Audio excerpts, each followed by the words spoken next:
Hey guys, and welcome to my vlog. So yeah, today I want to talk about transgender rights, which is what the video is entitled, so you might have guessed that. And I want to talk about my trip to Japan. So transgender rights. I was doing this survey the other day, simply because I could. It was something with the European Union and how minorities were treated. I think it was especially targeted towards the LGBT segment. So I thought, well, it might be a good idea to do this, so I went ahead and took in this survey. So, and there was a lot of stuff like, do you feel discriminated against? How big an amount of hate? Have you ever been denied any healthcare service because of you being transgender? And I imagine it would be the same if you had answered, I'm bisexual. And have you ever been denied anything if... But I came to realize, while I did this survey, that I live in a very privileged country.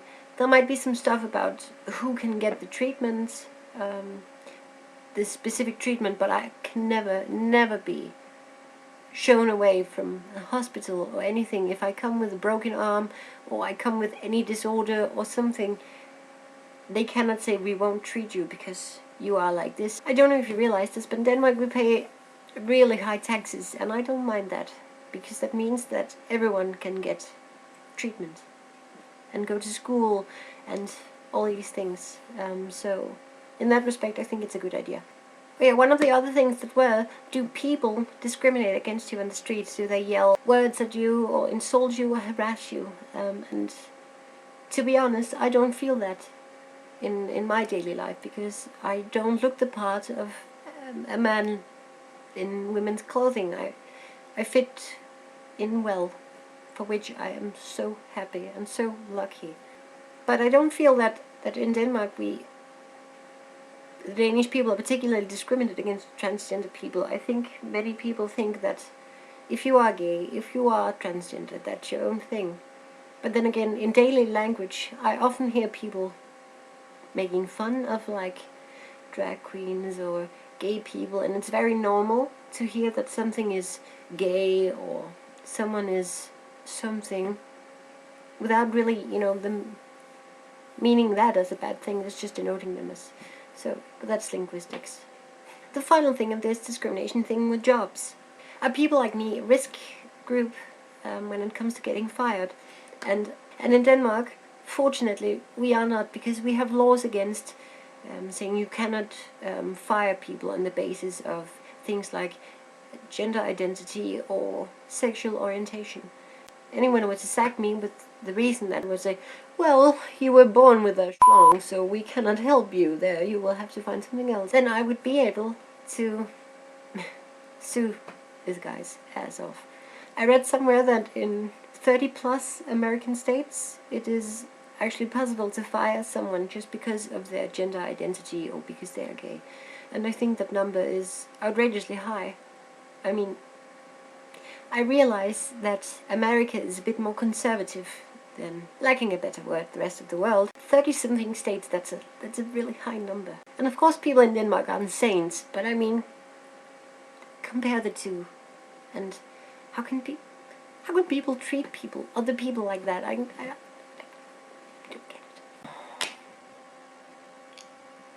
That's gonna make a good still shot, like, oh.